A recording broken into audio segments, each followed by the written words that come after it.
Rabbi इश्रह ली सदरी वयस्सिर ली अमरी वहलुल उक़दतम मिन लिसानी यफ़क़हू क़ौली.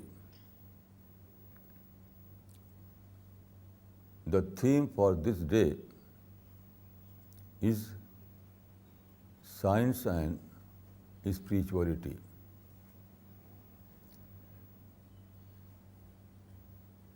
Generally, people feel that science and spirituality are two different disciplines,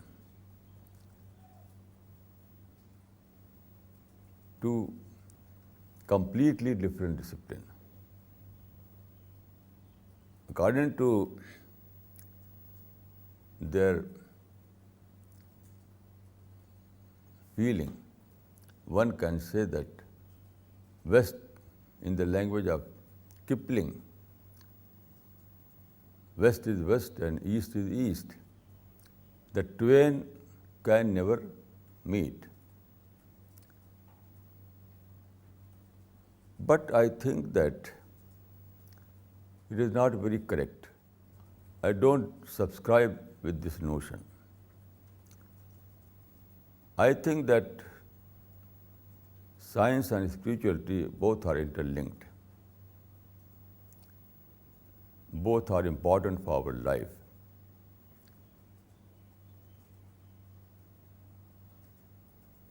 According to my experience, science has played a great role in our present time, and its role is, in a single word I can say that its role is corrective role in every walk of life. Now, first of all, we have to know what is the definition of spirituality.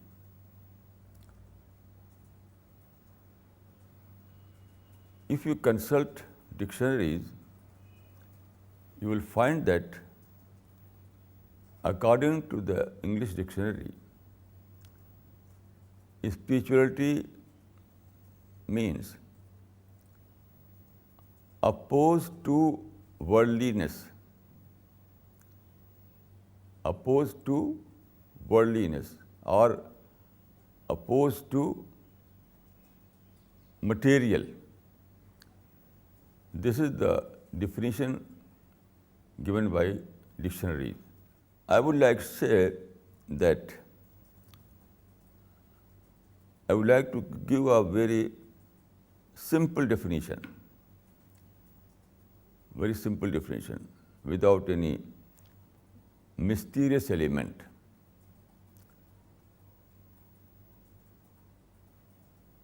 No, first of all, I would like to say that opposed to worldliness doesn't mean that one must leave the physical world. No. It means that living in material world without being materialistic. Living in physical world without being materialist. This is the correct definition of spirituality. Then I think that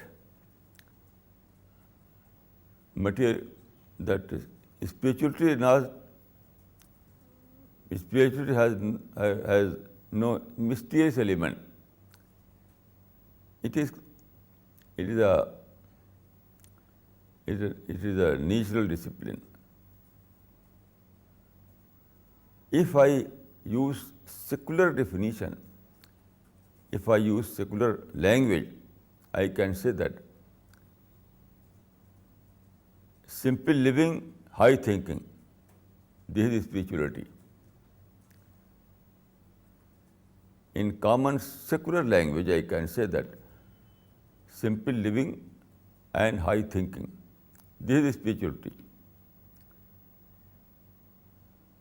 Then, according to the Quranic concept, I can say that although there is no such word in Quran, spirituality or ruhaniyat, Quran, such word are not mentioned in the Quran. This kind of vocabulary is not found in the Quran. But there is a very relevant word. I think this is the Quranic spirituality. This word or this term you will find in the chapter number 89. Chapter number 89, that is Al-Fajr. In this chapter, we read this verse, Ya ayyatuhan nafsul mutmainna, irja'i ila rabbik radiyatan mardiyya, fadkhuli fi ibadi wadkhuli jannati. So in this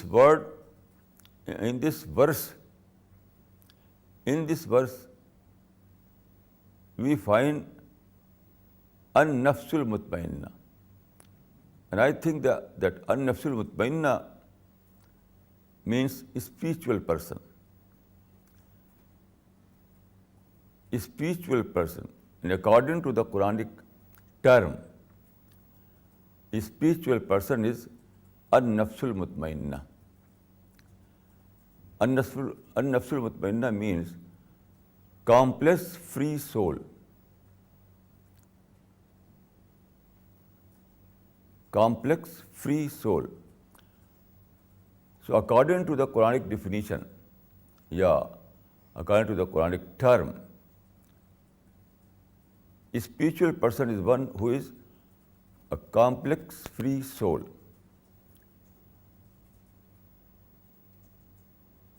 No complex. Complex means negative thought,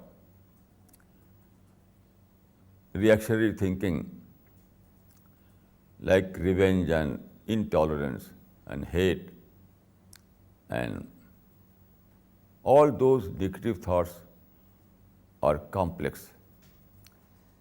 So one who is free of these complexes,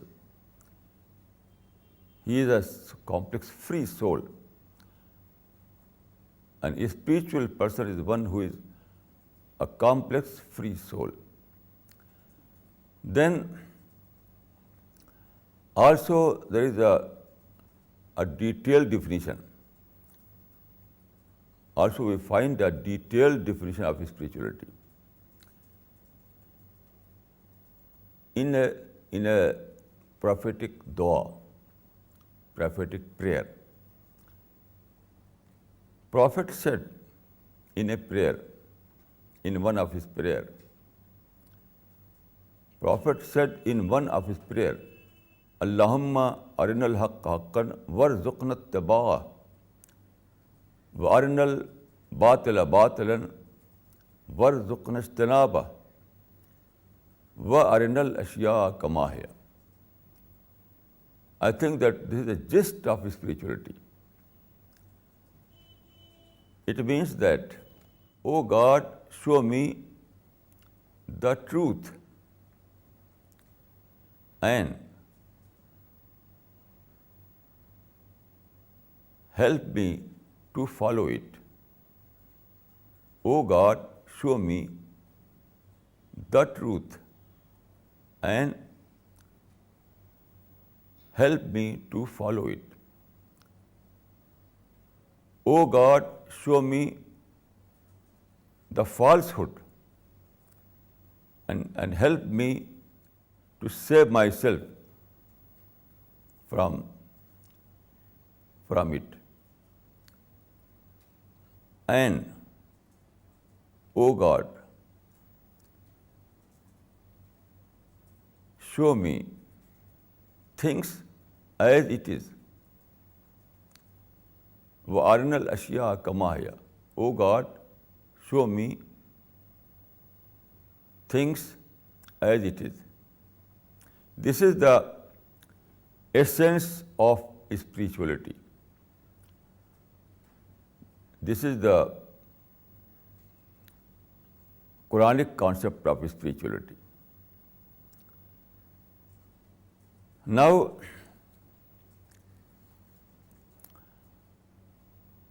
what is the scientific role in this regard?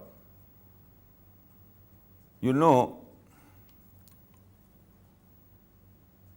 the history is divided into two periods: pre-scientific period and post-scientific period. During pre-scientific period, man was obsessed with superstitious ideas. Everywhere in the world, in every nation, in every country, life was superstitious. In every aspect of life, superstition was dominated. Superstition was a dominating factor in every aspect of the life, everywhere in the world. Now, science, the advent of science was against this superstition. For the first time in history, science was able to remove all these superstitions. Now, what is science? Science is divine knowledge. Science is nothing but divine knowledge, divine laws. When you discover those universal laws, those rule the universe, then you call it science. Science means those universal laws set by the Creator in our world.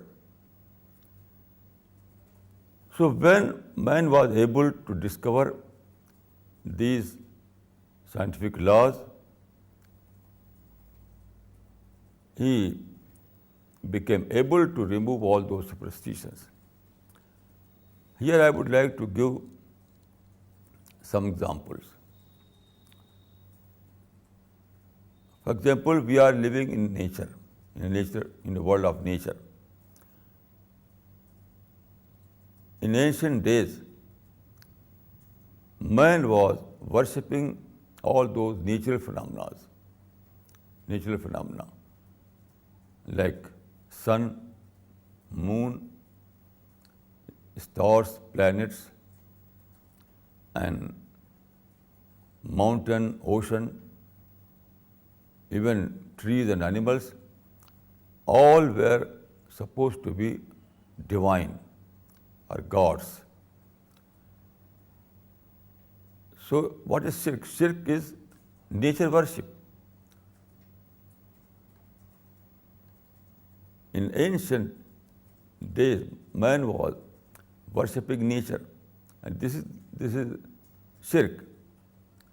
When you worship other than God, anything other than God, then you are doing shirk. So man was worshipper of nature. It is called in the history of thought nature worship. Nature worship. Then science explored that nature is simply nature. It has no divine element. For the first time in history, science was able to disclose that nature is simply creature. Nature has no divine element. So science dethroned nature from the status of divinity. This is what I have said, corrective role. This was the corrective role of science. This was the corrective role of science. Science dethroned the nature from divinity. So this was corrective role of science. Now we know that nature is nature. Nature is simply creature. Nature is for us, not we for nature. All the nature world was created for man, not man for the nature. So this was the corrective role of science in this regard. Then I would like to give another example.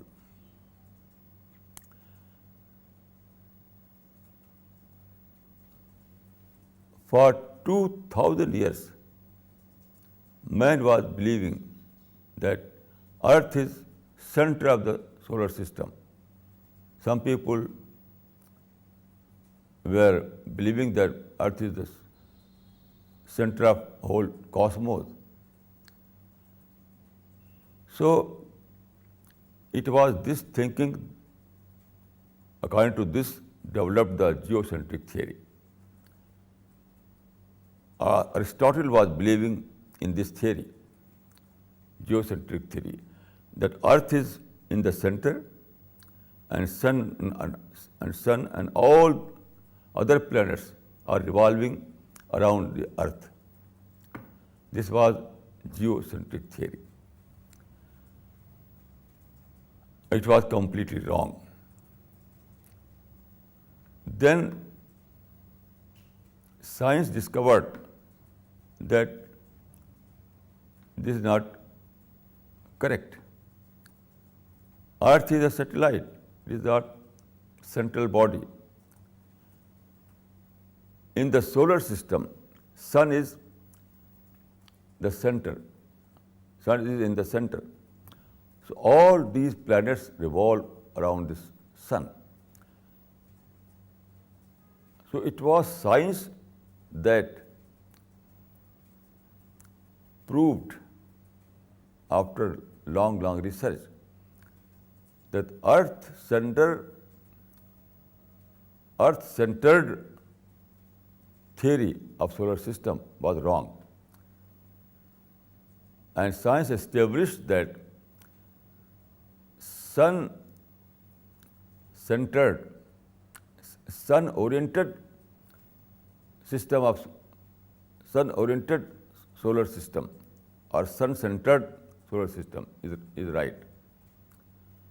That is heliocentric theory. So this was a corrective role of science. Corrective role of science. There are thousands and thousands such examples.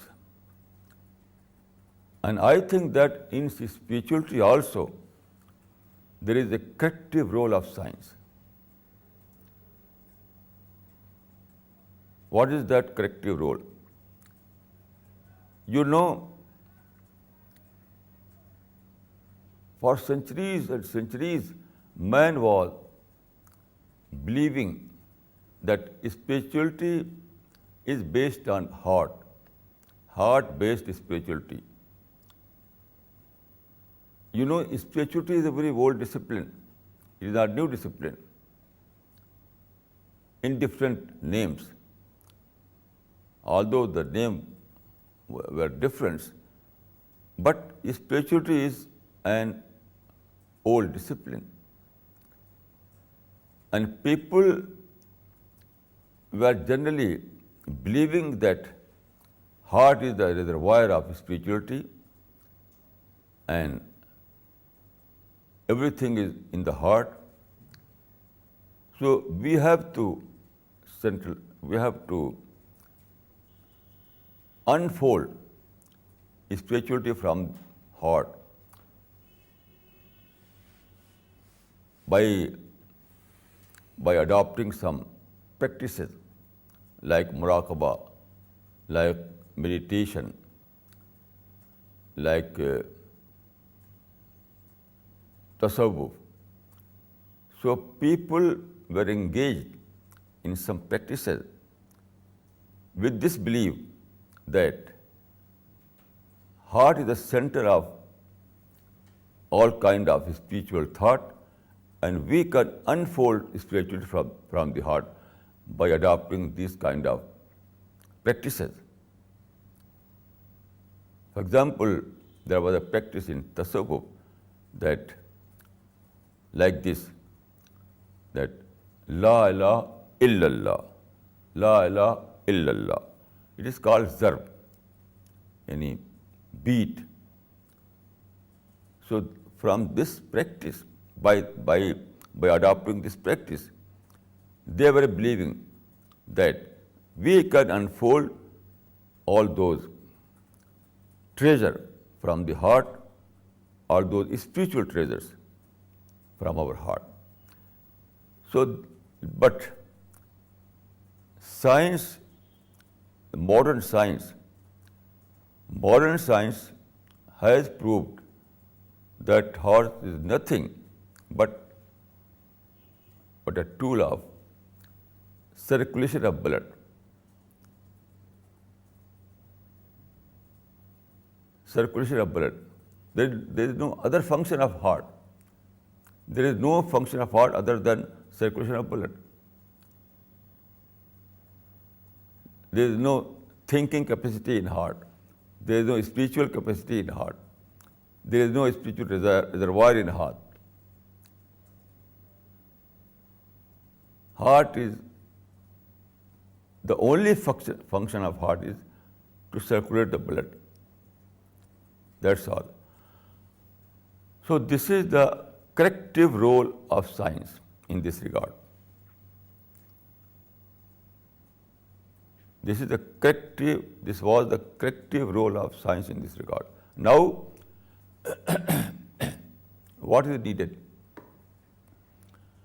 We have to restructure the spiritual thought. What is needed is that we have to restructure our spiritual thought. And what is that restructuring?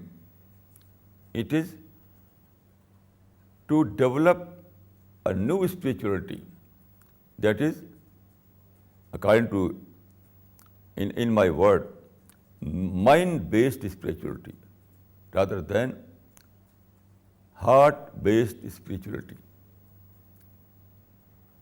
Previously, people have adopted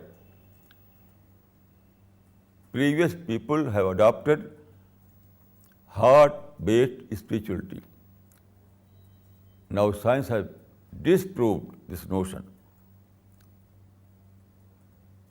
So this is the corrective role of science.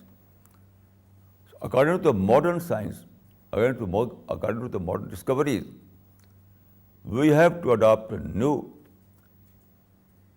kind of spirituality, that is mind-based spirituality. This is the relationship of science. This is the relationship of science and spirituality. Science itself is not spirituality. Science is not a spiritual discipline, but science has a corrective role. And following this corrective role, we have to restruct our spiritual thought, and we have to re-establish, we have to redesign, we have to redefine the spirituality. So according to my experience, it is a very good news for those who are interested in spirituality, because now we are enabled to established a correct spirituality. Previously, it was a superfluous spirituality. It was a superfluous kind of spirituality. Now, let us go to the deeper. In previous centuries,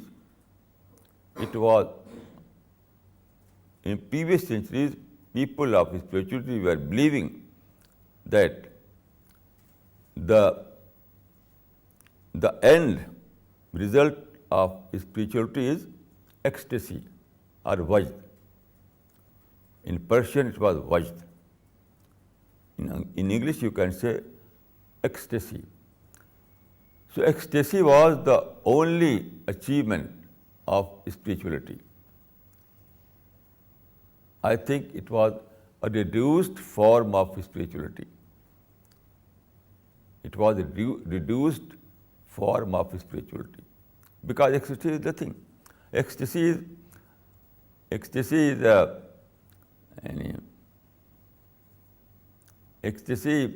is an animal level of spirituality. Every animal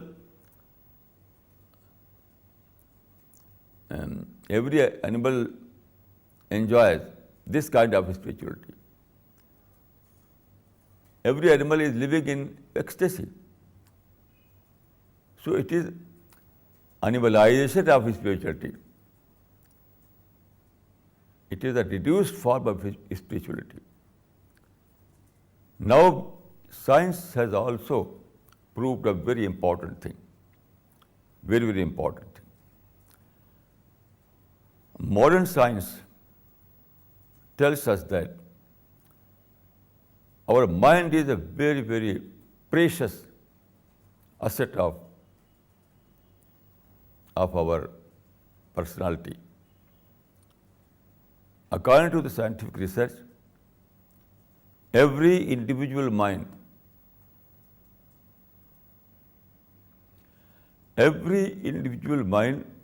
has billion particles. Every individual mind, billion particles. And what are these particles?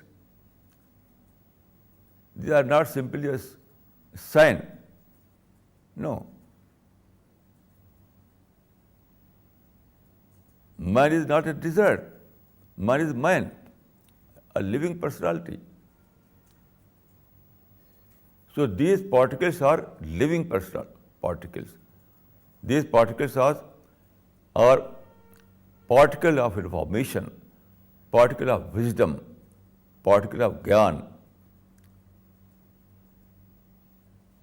You can understand by this discovery that every human being has enormous capacity, unlimited capacity.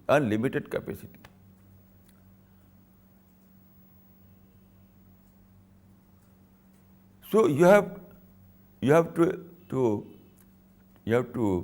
avail this opportunity. It is an opportunity. You have to avail this opportunity. You have to develop your mind. But the traditional spirituality says that stop thinking process. According to traditional spirituality, there is no function of mind in human life. All the spiritual schools are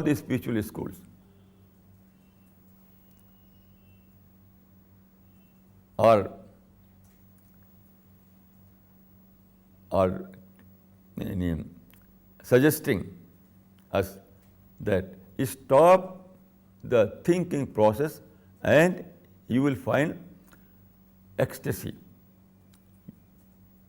Ecstasy, what is ecstasy? It is just like anesthesia. It is like having sleeping pills. I can say it is psychological death. So traditional spirituality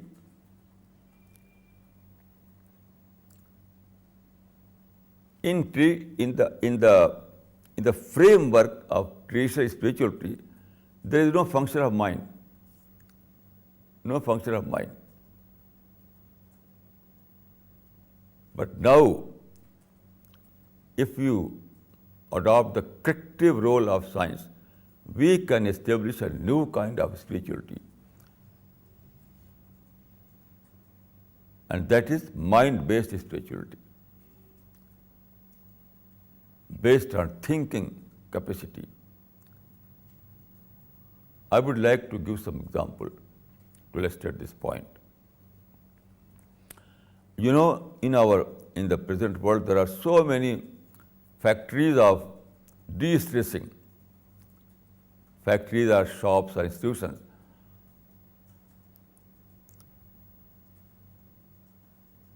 They are expert of de-stressing, because in our modern times, people are living in tension and stress. Modern life is very busy life. Every time there are problems, there are diseases, there are tensions, there are problems. So every man and woman are living in stress, in tension. So there are some experts they invite to come to our office, and we are expert of de-stressing. We will de-stress your stressing. So they are expert of de-stressing. And what is this de-stressing? It is like a psychological killing. If you join these institutions, if you seek help from these experts, they will tell you, stop thinking, stop the thinking process, and then there is no stress, there is no tension. Is it solution?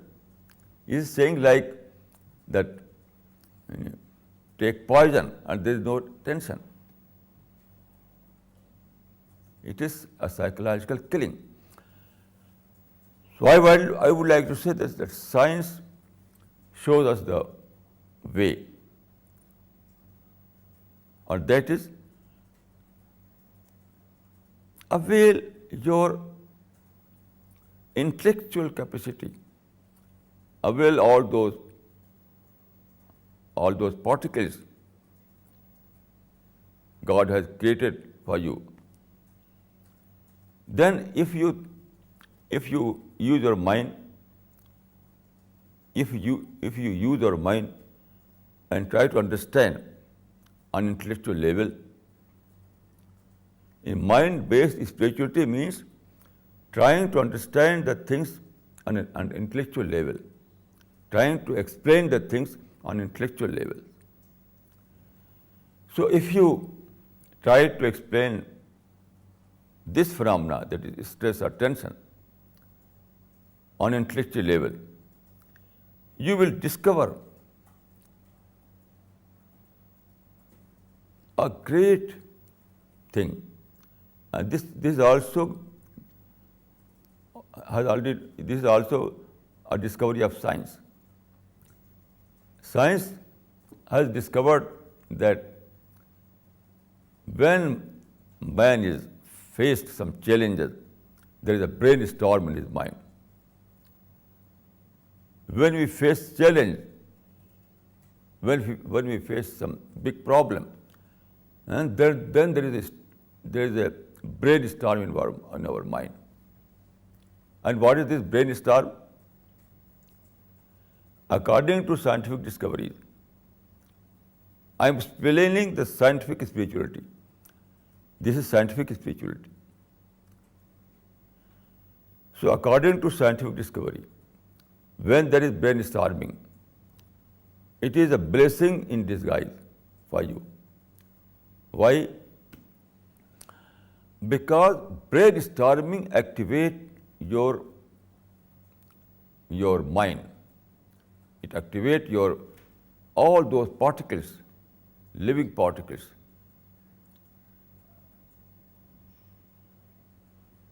So without brainstorming, your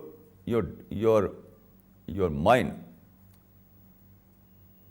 cannot be activated. It lives in a dormant position. So it is law of nature. It is natural method to activate your mind. Nature,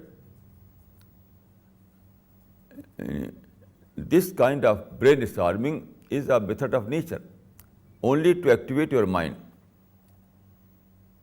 And when your mind is activated, then it means that you are able to think, you are able to understand, you are able to explain.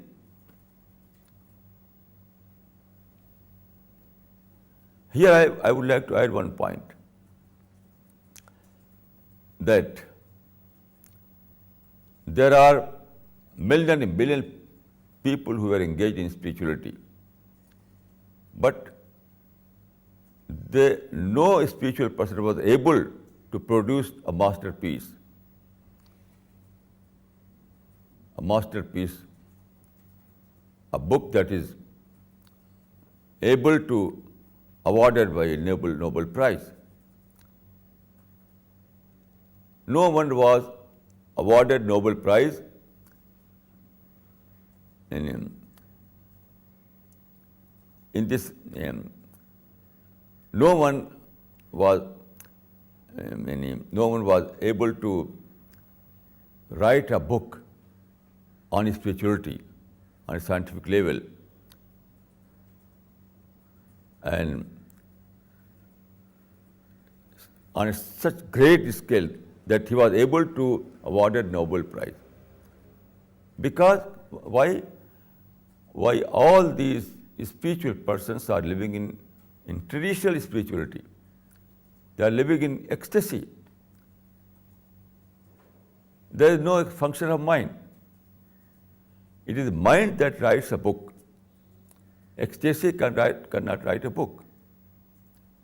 When you are living in ecstasy, how you can write a book? How you can write an encyclopedia? One who is living in ecstasy, one who is living in ecstasy, he cannot write a book. He is just like animal.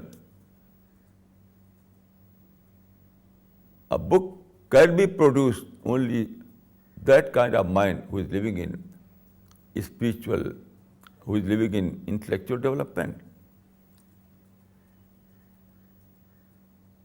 So if you use your mind, then you will find, then you discover that stress is a challenge, tension is a challenge, and challenge or competition. So when you discover the stress is a challenge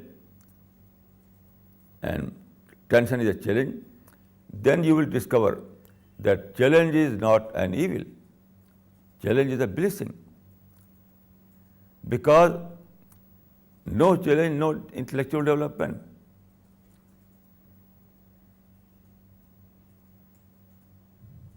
Challenge is the only way to develop, to bring about intellectual development.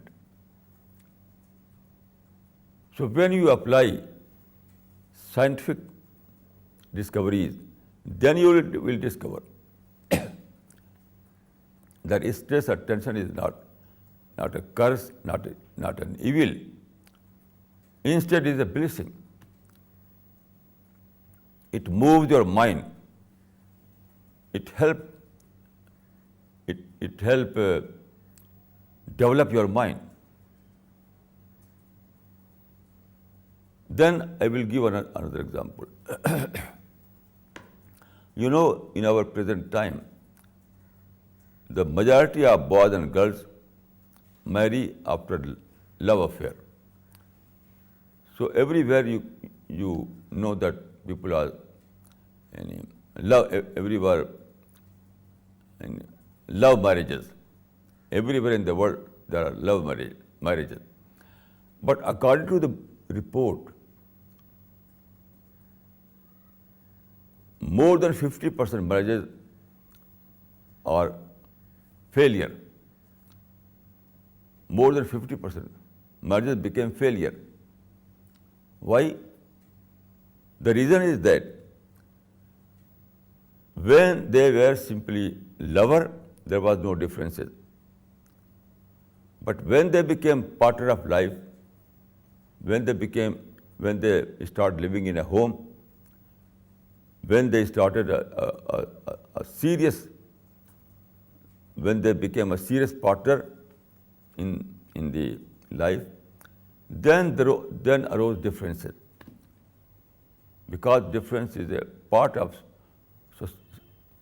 social living. Difference is a part of social living. When there is social living, there is difference. So when they started living together, there was differences.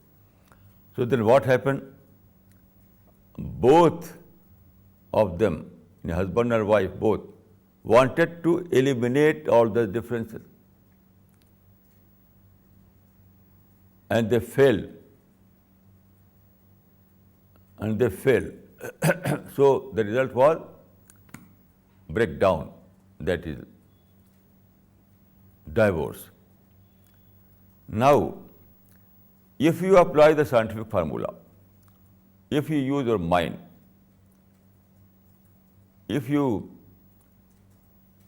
think about the problem, you will discover that difference is not an evil. Difference is an opportunity.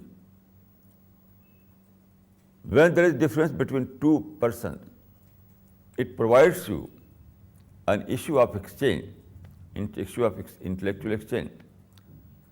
So these boy and girl, or these husband and wife, are unaware that marriage is a companionship.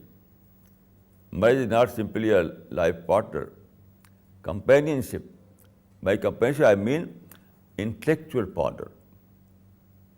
Both are intellectual partner. Husband or wife both are intellectual partner to each other. And difference is a blessing. Without difference, there is no intellectual exchange. There is a very beautiful saying that when all are thinking alike,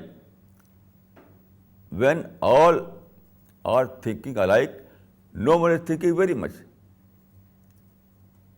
No one is thinking very much. So difference is a part of intellectual development. Here, science gives us a very important clue in this regard, that take that difference as an issue of dialogue. You both are intellectual partner to each other. So when there is difference, take it as an issue of dialogue, issue of exchange. So then you can avail it as an opportunity. The difference is an opportunity. So try to manage the difference rather than try to eliminate the difference. This is the formula of scientific spirituality. In traditional spirituality, there is no formula except to suppress your mind. They will tell you that suppress your mind. Traditional spirituality will tell you that suppress your mind, stop your thinking. This is their solution. But scientific spirituality will tell you that difference gives you an opportunity for dialogue, for intellectual exchange. And you know, without intellectual exchange, there is no intellectual development. Without intellectual exchange, there is no intellectual development. So avail the difference as an opportunity. Take the difference as an opportunity and avail it. So when you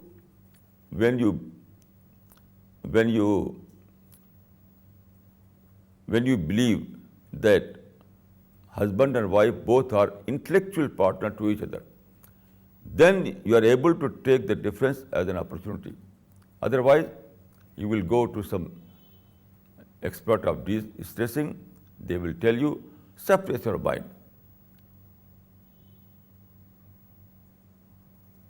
So there is a difference between traditional spirituality and scientific spirituality.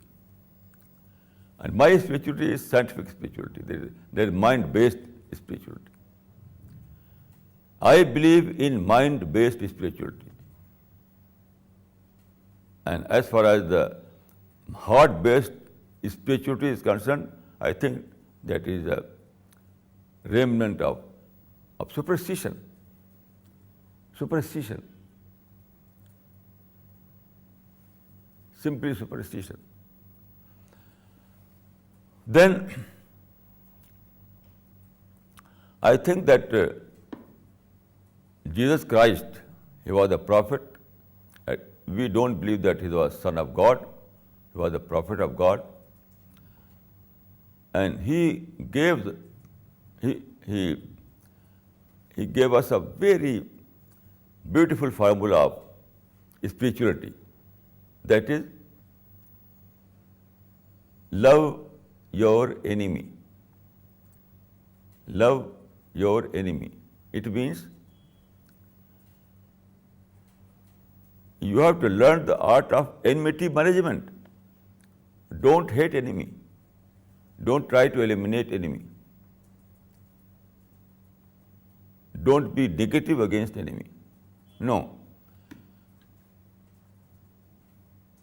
Love your enemy means try to manage the enmity. And this is also mentioned in the Quran in these words, that لا تستوي الحسنة ولا السيئة ادفع بالتي هي أحسن فإذا الذي بينك وبينه عداوة كأنه ولي حميم. It means that do good deed in return for bad deed, and you will find that your enemy has become your dearest friend. It means that according to the prophetic vision, Jesus Christ was a prophet, Muhammad was a prophet. So both the prophets tell us that you have to see enemy as our friend. So according to this Quranic verse, our enemy is our potential friend. So turn this potential to actual. So turn this potential to actual. And what a thrilling idea. This is true spirituality. This is true spirituality. When you discover that my enemy is my potential friend, that gives a thrilling experience. It's like eureka, eureka.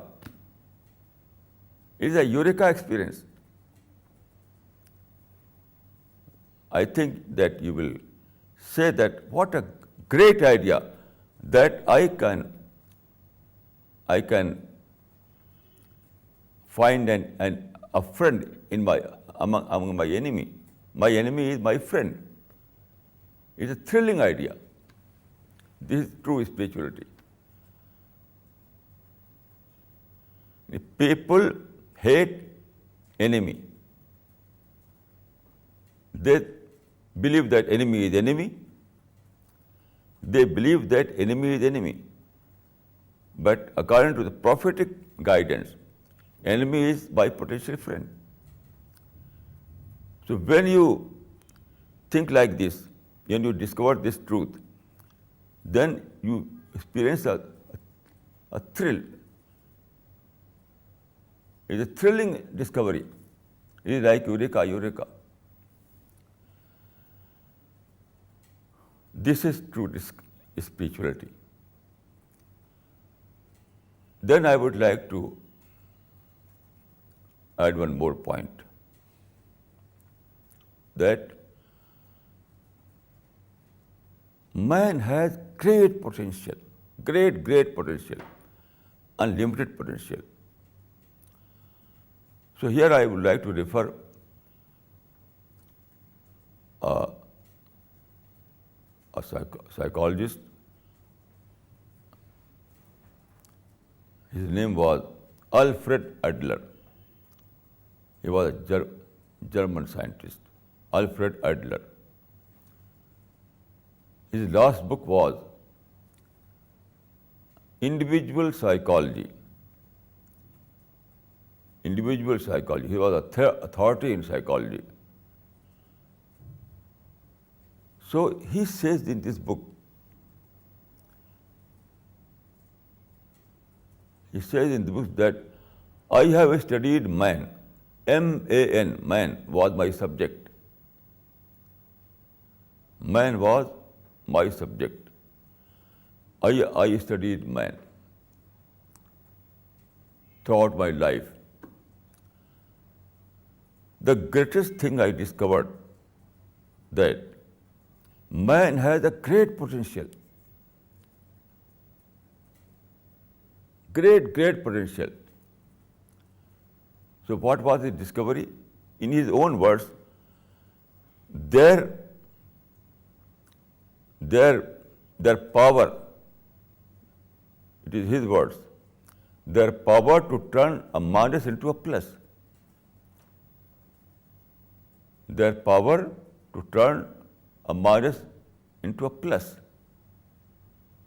This is the power of spirituality. You can turn your minus into a plus, but when you are a spiritual person, it is spirituality that enables you to avail this opportunity. Why?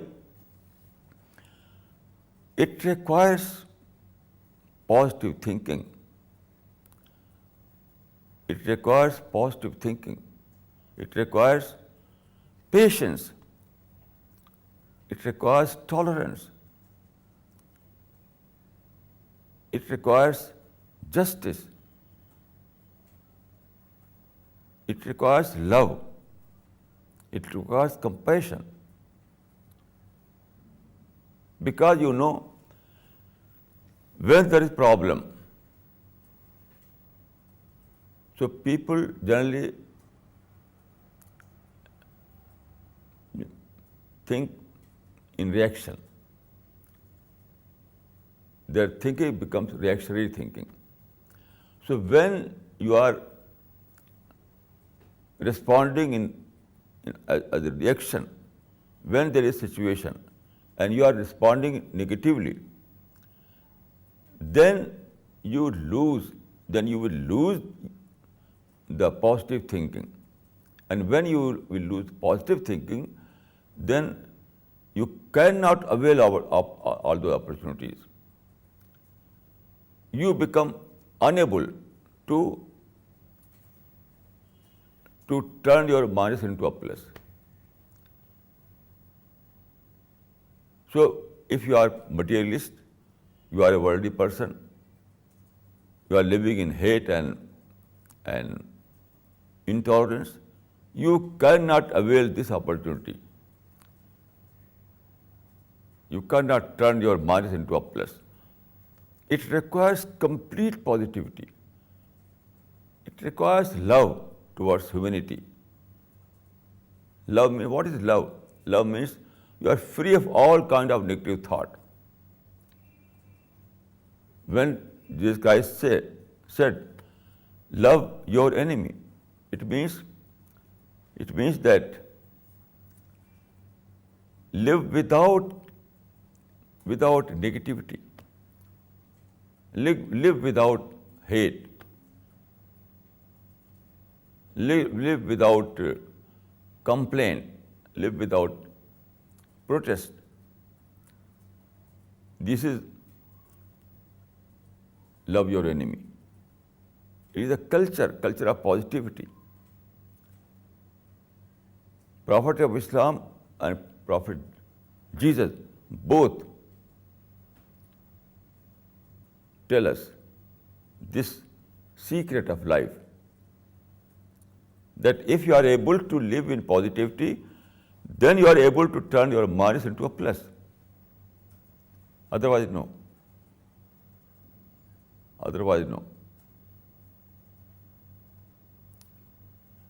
This is the secret of life.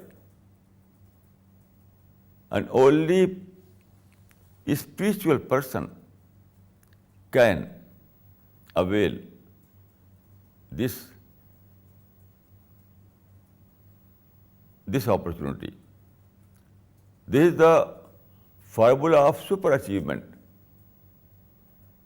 What is spirituality? Spirituality gives you formula of super achievement. Here is the formula of super achievement. All those formulas false. I think that only spirituality gives you the formula of super achievement. If you follow this formula, you will become super achiever. Because it is spirituality that enables you. It is spirituality that enables you to turn your minus into a plus. And this is the highest form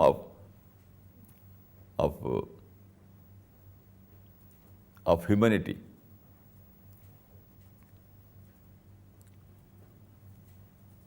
So I would like to say that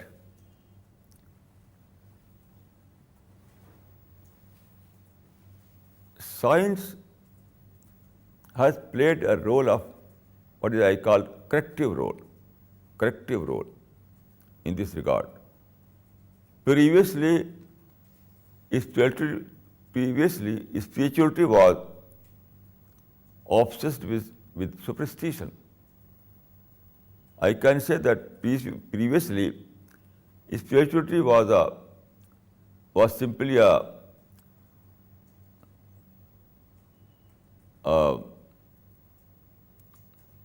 branch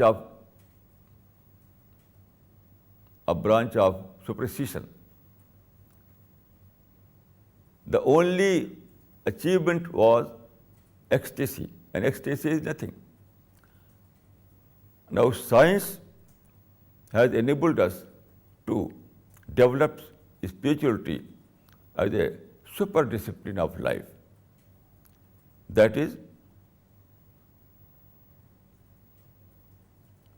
the same level that says Adler, to turn your minus into a plus. So spirituality makes you Superman, and then you can achieve super success. أقول قولي هذا وأستغفر الله لي ولكم أجمعين.